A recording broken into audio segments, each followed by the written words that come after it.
Welcome to જલિયાન coaching વિદ્યાર્થી મિત્રો, આજે આપણે કોલેજમાં ભણતા બીજા વર્ષના વિદ્યાર્થીઓ એટલે કે એસવાય બીકોમના વિદ્યાર્થીઓના એક વિષય એટલે કે ટેક્સેશનમાં એક ઇમ્પોર્ટન્ટ પ્રકરણ કહી શકાય એવા ધંધા કે વ્યવસાયના નફા અને લાભના દાખલા નંબર 24ને સોલ્વ કરીશું। વિદ્યાર્થી મિત્રો, તમે દાખલાની રકમ જોઈ શકો છો। વિદ્યાર્થી મિત્રો, આ પ્રકરણમાં બે પ્રકારના દાખલા હોય છે, એક ધંધાને લગતા દાખલા અને બીજા છે વ્યવસાયને લગતા દાખલા। વિદ્યાર્થી મિત્રો, મેં ધંધાને લગતા દાખલા ઓલરેડી મારા ચેનલ પર મૂકેલા છે। હવે આપણે વ્યવસાયને લગતા દાખલા ગણીશું। વિદ્યાર્થી મિત્રો, ધંધાને લગતા દાખલા કરતાં વ્યવસાયને લગતા દાખલા બહુ ઇઝી પડે છે અને તમને એક્ઝામમાં ધંધાની અથવામાં વ્યવસાયનો દાખલો પૂછાય તો મારી એક એડવાઇસ છે, તમારે હંમેશા વ્યવસાયને લગતો દાખલો કરવાનો। વિદ્યાર્થી મિત્રો, તમે દાખલો જોઈ શકો છો। યાદ રાખવાનું, ધંધાને લગતો દાખલો હશે ત્યારે નફા નુકસાન ખાતું આપેલ હશે એટલે ચોખ્ખો નફો આપેલો હશે। જ્યારે વ્યવસાયને લગતો દાખલો હશે ત્યારે કાં ઉપજ ખર્ચ ખાતું આપેલ હશે, કાં આવક જાવક ખાતું આપેલ હશે। હવે તમે રકમ જોઈ શકો છો। મોસ્ટ ટાઈમ બી દાખલો છે, એક્ઝામમાં ઘણી વખત બેઠો પૂછાઈ ગયો છે, તો તમે ખાસ નોટ ડાઉન કરી નાખજો વિદ્યાર્થી મિત્રો। આ પ્રકરણ સબ ઓડિટરના મેન્સના વિદ્યાર્થીઓ માટે હેલ્પફુલ છે, ટાટેચેસના વિદ્યાર્થીઓ માટે હેલ્પફુલ છે। તમે રકમ જોઈ શકો છો। વિઝિટ ફી, કન્સલ્ટેશન ફી, દવાઓનું વેચાણ, ઓપરેશન થિયેટરના ભાડાની આવક, દવાખાનું ભાડું, સ્ટાફનો પગાર, એવી રીતે તમે રકમ જોઈ શકો છો। મોટરનો 1/2 ભાગ અંગત હેતુ માટે ઉપયોગ થયો છે, તો તમને મોટરના ખર્ચામાં ટીક કરી નાખવાનું, 1/2 ભાગ અંગત માટે છે। પછી મોટર કારનો કુલ માન્ય ઘસારો 24,000 છે। ત્રીજો, દવાનો શરૂનો સ્ટોક અને આખરનો સ્ટોક આપેલો છે। પછી વાદકાપના સાધનો પર ઘસારો ગણવાનો છે અને દર્દી પાસેથી મળેલ ભેટના 50,000 ચોપડે દર્શાવેલા નથી। વિદ્યાર્થી મિત્રો, હવે આપણે દાખલો ગણીશું। હું તમને દાખલાની ગણતરી બતાવી દઉં છું, કઈ રીતે કયા સ્ટેપ યાદ રાખવાના છે। વિદ્યાર્થી મિત્રો, તમે જોઈ શકો છો, મેં ટાઇટલ આપી દીધું છે કે મોસ્ટ ટાઈમપી દાખલો। વિદ્યાર્થી મિત્રો, વ્યવસાયને લગતા જ્યારે આપણે દાખલા કરીને ત્યારે આપણે બે જ ટાઇટલ આપવાના। તમને યાદ હશે, ધંધાને લગતા દાખલા હોય ને તો ચોખ્ખા નફાથી શરૂઆત કરવાનું, પછી આપણે લખવાનું પછી આપણે કરવાનું ઉમેરો મજરે ન મળે તેવા ખર્ચા, પછી આપણે કરવાનું માઇનસ મજરે ન મળે તેવી આવકો, પછી કરવાનું પ્લસ મજરે મળે તેવા ખર્ચા ચોખ્ખા નફાથી શરૂઆત કરવાનું, ધંધાને લગતો દાખલો ગણતા હોઈએ। પછી આપણે એના પછીનું સ્ટેપ ઉમેરો મજરે ન મળે તેવા ખર્ચા, પછી માઇનસ કરવાનું મજરે ન મળે તેવી આવકો, પછી માઇનસ કરવાનું મજરે મળે તેવા ખર્ચા અને પછી પ્લસ કરવાનું મજરે મળે તેવી આવકો। પણ જ્યારે વ્યવસાયને લગતો દાખલો હોય ને ત્યારે આપણે નફાથી શરૂઆત નહીં કરવાની, આપણે આમાં બે જ બાબતો યાદ રાખવાની। પેલું શું, મજરે મળે તેવી આવકો અને બીજું મજરે મળે તેવા ખર્ચા। એટલે જે ખરેખર વ્યવસાયની આવકો છે એ નોંધવાની અને જે ખરેખર વ્યવસાયના ખર્ચા છે એ નોંધવાના। આપણે ટાઇટલ આપી દીધું છે મજરે મળે તેવી આવકો। વિદ્યાર્થી મિત્રો, રકમ જોતા જજો। વિઝિટ ફી, કોઈપણ વ્યવસાય એટલે કે હાથી આપણે ડૉક્ટર છે તે વિઝિટ ફી એમને આવે એટલે લખી નાખ્યું વિઝિટ ફી। કન્સલ્ટેશન ફી 4,50,000, દવાઓનું વેચાણ 90,000, ઓપરેશન થિયેટરના ભાડાની આવક, ડૉક્ટરની આવક કહેવાય એટલે આપણે એ લખી નાખશું। પછી આપણને આપેલ છે ડિવિડન્ડ, એ અન્ય સાધનની આવક કહેવાય। ટ્રેઝરી સેવિંગ સર્ટિફિકેટનું વ્યાજ, એ પણ અન્ય સાધનની આવક કહેવાય એટલે આપણે બતાવવાની ન હોય।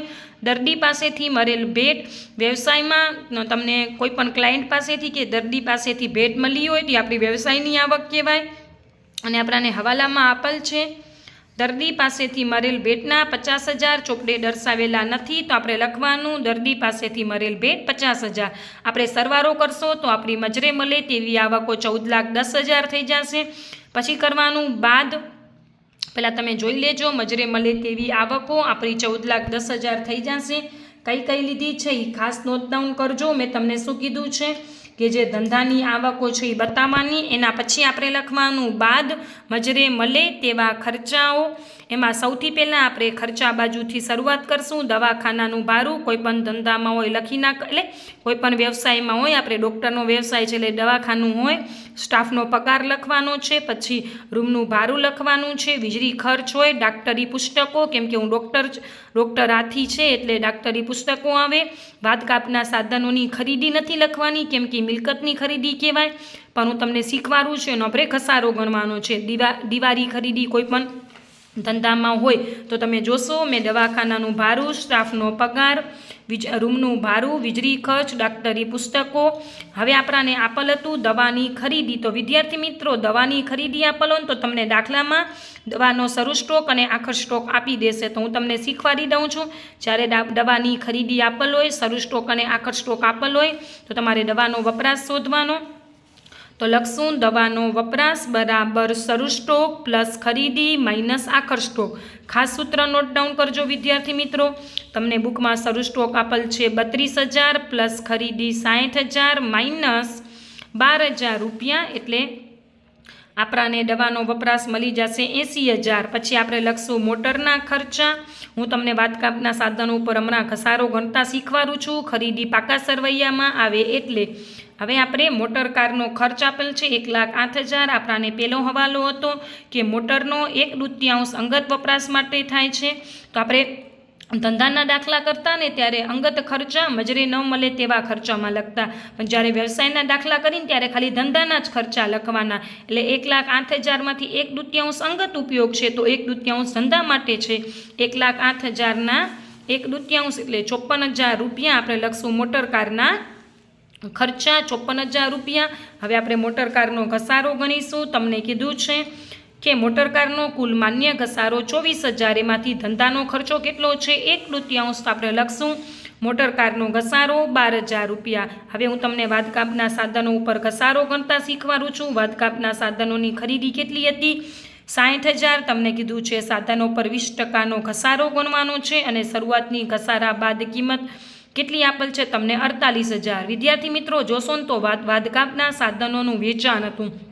યાદ રાખવાનું, વાદકાપના સાધનો આપણી મિલકત કહેવાય, એટલે મિલકતની અસરો આપણે પાકા સરવૈયામાં આપવાની હોય. એટલે વાદકાપના સાધનોનું વેચાણ આપણે મજરે મળે તેવી આવકોમાં નથી દર્શાવવાનું. એવી જ રીતે દવાનું વેચાણ બતાવવાનું કેમ કે રેગ્યુલર આવક છે અને વાદકાપના સાધનો મિલકત કહેવાય એટલે પાકા સરવૈયામાં આવે. એટલે વાદકાપના સાધનોનું વેચાણ એ પાકા સરવૈયામાં આવે. તો હવે આપણને વાદકાપના સાધનોની ઘસારા બાદ કિંમત આપેલ છે 48,000 પ્લસ ખરીદી 60,000 એટલે 1,08,000 માંથી 28,000 જશે એટલે તમારા વાદકાપના સાધનોની બાકી આવશે 80,000. તમને કીધું છે વાદકાપના સાધનો ઉપર 20% લેખે ઘસારો ગણો તો 80,000ના 20% કરશો એટલે 16,000 આવી જશે. એવી જ રીતે હવે બાકીના ખર્ચા, ઓડિટ ફી કોઈપણ વ્યવસાય કોઈપણ ધંધામાં હોય અને એસોસિએશન ફી આપેલી છે. તો સૌથી પહેલાં આપણે લખી નાખશું ઓડિટ ફી. દિવાળી ખરીદી કોઈપણ ધંધામાં હોય અને એસોસિએશન ફી એટલે ક્લબમાં મેમ્બર બનીએ એટલે એ પણ ખર્ચામાં આવી જાય છે. એટલે મજરે મળે તેવા ખર્ચાનો સરવાળો 8,17,800 થશે. મજરે મળે તેવી આવકો 14,10,000, એમાંથી 8,17,800 મજરે મળે તેવા ખર્ચા જશે એટલે તમારા વ્યવસાયના શીર્ષક હેઠળની કરપાત્ર આવક 14,10,000 માઇનસ 8,17,800 એટલે 5,92,200. વિદ્યાર્થી મિત્રો, ઘણી વખત આ બેઠો દાખલો પૂછાઈ ગયો છે. તમને કાંઈ પણ કન્ફ્યુઝન હોય તો મને જરૂરથી કમેન્ટ બોક્સમાં જણાવજો. વિડીયો ગમ્યો હોય તો વિડીયોને લાઇક કરી દેજો, તમારા મિત્રો સાથે શેર કરી દેજો અને તમને ગમ્યું હોય તો ચેનલને સબસ્ક્રાઈબ કરી દેજો. Thank you for watching.